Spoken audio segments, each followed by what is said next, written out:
तो hello welcome guys, आप सभी का स्वागत है एक बार फिर से मेरे वीडियो में। तो पिछली वीडियो में मैंने 1 to 4 जो क्वेश्चंस मैंने करवाए थे, और आज की वीडियो में 5 से लेकर 8 तक हम क्वेश्चंस करेंगे। अगर आपने वो वीडियो नहीं देखी तो आपको उसकी लिंक डिस्क्रिप्शन बॉक्स में मिल जाएगी, आप जाकर देख सकते हैं। तो चलिए क्वेश्चन में फिफ्थ क्या कह रहा है वो हम समझते हैं। क्वेश्चन में फिफ्थ कह रहा है हमारा कि जो एरिया ऑफ स्क्वायर पार्क है वो सेम है रेक्टेंगल पार्क, मतलब जितना एरिया स्क्वायर पार्क का है उतना ही रेक्टेंगुलर पार्क का भी है, ठीक है ना। और साइड ऑफ स्क्वायर पार्क कितना है, 60 मीटर है। और लेंथ ऑफ रेक्टेंगल ही कितनी है, 90 मीटर है। तो हमने ब्रेथ फाइंड करना है रेक्टेंगल की, ब्रेथ कितना होगा। तो मुझे बताइए, देखिए ऊपर बोल रखा है कि एरिया ऑफ स्क्वायर पार्क कितना है जितना रेक्टेंगल का है। अब हमें इस एरिया तो पता नहीं कितना है, तो सबसे पहले मुझे एरिया फाइंड करना होगा कि एरिया हमारा कितना निकलेगा।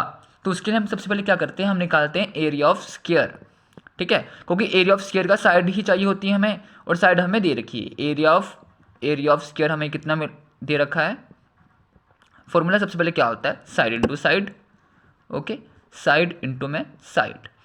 और हमारा साइड कितना दे रखा है, यहाँ पर साइड हमें दे रखा है 60 मीटर का। 60 इंटू में 60 करेंगे, 6 की जगह होता है 36, और 2 जीरो लगी हुई आ गए तो 2 जीरो हम लगा देंगे मीटर। तो इतना हमारा एरिया निकल के आ गया कि एरिया ऑफ स्क्वायर पार्क का एरिया कितना ही है। और जितना एरिया स्क्वायर पार्क का निकला है उतना ही हमारा रेक्टेंगल का भी होगा। तो एरिया ऑफ रेक्टेंगल कितना होगा, एरिया ऑफ रेक्टेंगल हमारा होगा रेक्टेंगुलर पार्क, ओके। तो कितना होगा, सबसे पहले फॉर्मूला लिख लेते हैं, एल इंटू में बी, लेंथ इंटू ब्रेथ। हमारा एरिया कितना है 3600, और एल हमारे कितना यहाँ पर दे रखा था, एल लेंथ हमारा दे रखा है 90 मीटर। 90 ब्रेथ में निकालना है, ब्रेथ का ऐसे रहने दो। अब 90 क्या हो रहा है, मल्टीप्लाई हो रहा है, तो हम उसको उधर जाके भेजेंगे इक्वल की। जब उधर जाएगा तो एक साइन चेंज हो जाएगा, मल्टीप्लाई की जगह क्या हो जाएगा, डिवाइड हो जाएगा। डिवाइड करेंगे इंटू में ब्रेथ, जीरो के साथ जीरो कैंसिल होगा, 9 4 36, और हमारा ब्रेथ कितना आ गया 40, हमारा 40 मीटर का हमारा ब्रेथ आ गया। इजी क्वेश्चन था, समझ में आया। हमें क्या निकालने को बोला था, सबसे पहले हमें एरिया निकालना था, क्योंकि हमें एरिया ही नहीं पता तो हम ब्रेथ कैसे निकाल लें। हमने एरिया फाइंड किया 3600, और उसके बाद हमने एरिया ऑफ रेक्टेंगल पार्क का जो है फाइंड कर लिया कि ब्रेथ कितना है 40 मीटर। सेकंड क्वेश्चन में हमें क्या बोला गया है कि एक वायर है जो कि किसकी शेप का है, रेक्टेंगल शेप का है, जिसकी लेंथ दे रखी है 40 मीटर सेंटीमीटर की, और ब्रेथ दे रखी है 22 सेंटीमीटर की। मैंने क्वेश्चन शॉर्ट फॉर्म में लिखा हुआ है, पूरा क्वेश्चन में नहीं लिखा हुआ, लेकिन इससे ही आपको समझ में आ जाएगा कि क्वेश्चन हमें क्या कहने की कोशिश कर रहा है। अगर उसी एक वायर का अगर हम स्क्वायर बना दें, देखिए वही एक ही वायर है, उसका पहले रेक्टेंगल बनाया गया और उसी का फेस स्क्वायर बना दिया, और हमने फाइंड कर रही है कि अगर उसका स्क्वायर बनाया गया तो उसकी साइड कितनी होगी, और दोनों में से, रेक्टेंगल में से और स्क्वायर में से सबसे ज़्यादा एरिया कौन सा लेगा। हमें ये दोनों चीज़ें निकालनी है। देखिए मुझे एक चीज़ बताइए, समझने की कोशिश करना। एक ही वायर है, वो पहले किस शेप का था, रेक्टेंगल के शेप का था, और उसी वायर को हमने स्क्वायर बना दिया, मतलब दोनों दोनों की लेंथ तो आपस में इक्वल होगी ना। उसी का वही रेक्टेंगल है, उसी का हमने क्या बना दिया, उसी का हमने स्क्वायर बना दिया, मतलब दोनों आपस में इक्वल है। तो पेरीमीटर बात करूँ सबसे पहले मैं, पेरीमीटर ऑफ रेक्टेंगल किसकी इक्वल होगा। पेरीमीटर क्यों फाइंड कर रहा हूं मैं, क्योंकि अगर जब तक हमें बाउंड्री इसकी पता नहीं होगी तब तक हम कैसे बता सकते हैं भाई कि इसकी साइड कितनी है। साइड पता करने के लिए पहले मुझे पेरीमीटर पता होना चाहिए कि इसकी बाउंड्री कितनी है भाई, कितनी सेंटीमीटर की है। तो पेरीमीटर ऑफ रेक्टेंगल किसके इक्वल होगा, पेरीमीटर ऑफ स्क्वायर के, क्योंकि जो दोनों की लेंथ है वो तो इक्वल ही है, क्योंकि एक ही वायर का बनाया गया दोनों चीज़ें, तो दोनों आपस में इक्वल होगा। ओके, तो पेरीमीटर ऑफ रेक्टेंगल फॉर्मूला क्या है भाई, अपना 2 इंटू में एल प्लस में बी, और पेरीमीटर ऑफ स्क्वायर 4 इंटू में साइड, ठीक है। इसका हमें सब कुछ पता है। 2 इंटू एल कितना है, एल हमारे पास 40 है, बी हमारे पास 22 है। इसका हमें साइड निकालनी है तो 4 इंटू साइड रहने दो। इसको हम प्लस करेंगे, 40 50 60 62 हो जाएगा। इसके बाद 4 इंटू साइड रहने दो। समझ में आ रहा है ना, ठीक है। अब इसको मैं क्या करूँगा, इसको इससे मल्टीप्लाई कर दूंगा, तो 60 टू जो 120 120, तो इसका आ जाएगा 124 इंटू में 4 इंटू में साइड, ठीक है। अब ये क्या हो रहा है, इसका मल्टीप्लाई हो रहा है, तो इसको हम उधर भेज देंगे, क्या हो जाएगा, डिवाइड हो जाएगा 4 इन इक्वल में साइड, तो क्या आ जाएगा 4 3 12, 4 1 4, तो हमारी साइड कितनी आ गई 31 इक्वल में साइड हमारी आ गई 31। ठीक है, ये हमारी साइड आ गई। अब इसके जरिए हमने क्या निकाला, अब हमने बताने कोस का एरिया सबसे ज़्यादा है, तो एरिया निकालने के लिए हमें दोनों का एरिया भी निकालना होगा। तो सबसे पहले हम क्या निकालेंगे, एरिया ऑफ स्क्वायर निकाल लेते हैं क्योंकि ईजी रहेगा स्क्वायर निकालना। फॉर्मूला क्या होता है, साइड इंटू में साइड। ठीक है, इसके एरिया हमारे पास क्या, साइड निकल गई 31 इंटू में 31, दोनों को मल्टीप्लाई करेंगे हमारा आंसर कितना आएगा, तो जब हम इसको मल्टीप्लाई करेंगे तो हमारा आंसर आएगा 961। ठीक है, हमें किस में दे रखा है, सब कुछ सेंटीमीटर में दे रखा है, तो सेंटीमीटर हमारा आंसर आ गया। ठीक है, ये हमारा एरिया ऑफ स्क्वायर आ गया। अब निकालते हैं हम एरिया ऑफ रेक्टेंगल का फॉर्मूला, एरिया ऑफ रेक्टेंगल। ठीक, क्या होता है, लेंथ इंटू में ब्रेथ, एल इंटू में बी। एल हमारे पे कितना है, हम ऊपर दे रखा है सब कुछ इसका, तो 40 इंटू में 22, तो 22 4 कितना होता है 88 होगा, 88 और 0 का 0। अब यहाँ से आपको देख के पता लग रहा है किसका एरिया सबसे ज़्यादा है, स्क्वायर का है या रेक्टेंगल का है। स्क्वायर का है तो हम लिखेंगे area of square is more.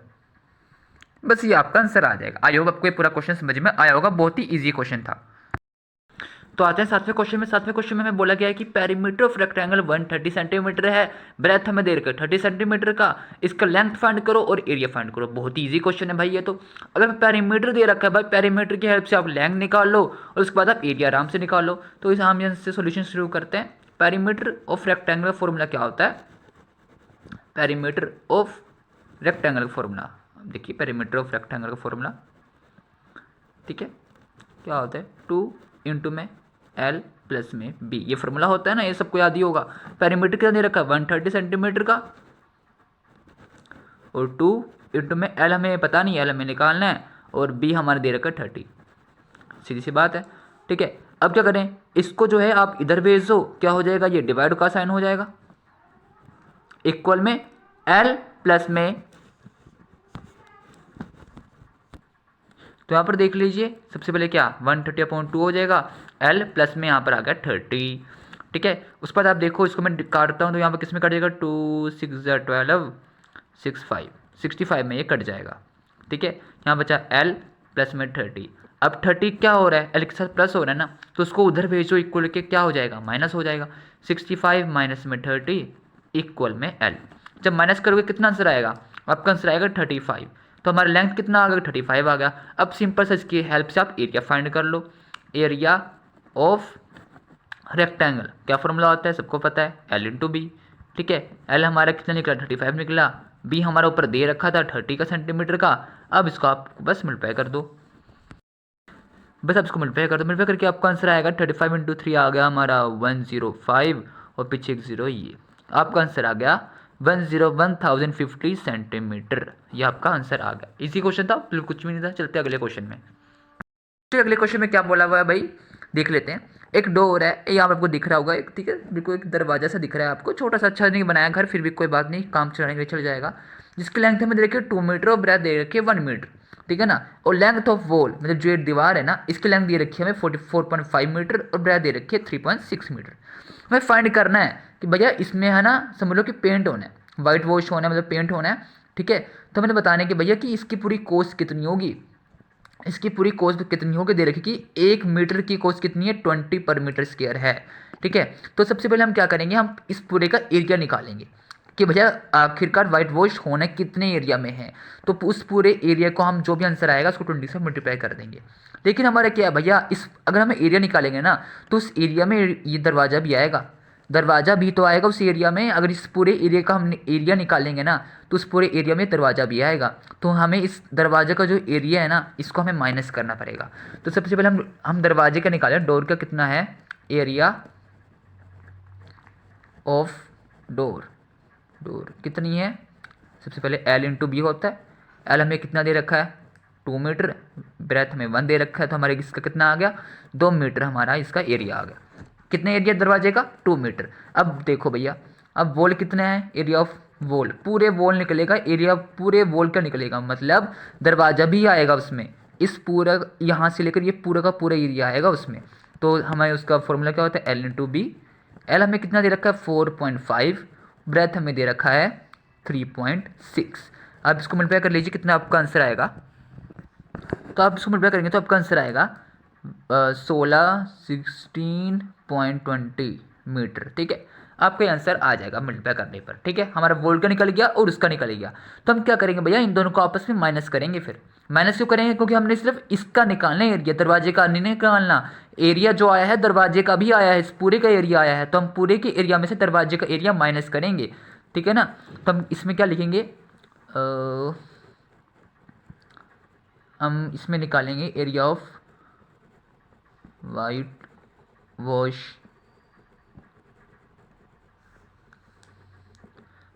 Wall. ठीक है, इसके एरिया निकालना है, तो इसके एरिया में से इसके एरिया माइनस करेंगे। 16.20 में से माइनस करेंगे 2 मीटर, तो कितना आ जाएगा 14.20 मीटर। आप जीरो लिखना चाहो आपकी मर्जी है। ठीक है, तो इतना एरिया हमारा आया है कि इतना एरिया में जो है पेंट होगा। लेकिन भैया उन्होंने कोस्ट निकालने को बोलिया, हमें मेरा एरिया निकला कि भैया इतने एरिया में होगा, लेकिन कोस्ट भी तो बता रखी कि 20 मीटर है। तो ठीक है, तो 1 मीटर में इन्होंने कितना बोला हुआ है 20, तो इतने मीटर में कितना होगा 14.20 में कितना होगा 20 को 14.20 के साथ आप मल्टीप्लाई कर दीजिए, आपका आंसर आ जाएगा। तो जब इसको करेंगे तो आपका आंसर आएगा 284 मीटर स्क्वायर। तो आपका इतना आंसर आएगा कि भैया इतना रुपये आपका लगने वाला है। तो आई होप आपको पूरी एक्सरसाइज समझ में आई हो। समझ में आया तो जरूर सब दोस्तों का शेयर करिएगा। मिलेंगे अगली एक्सरसाइज में। धन्यवाद। जय हिंद, जय भारत।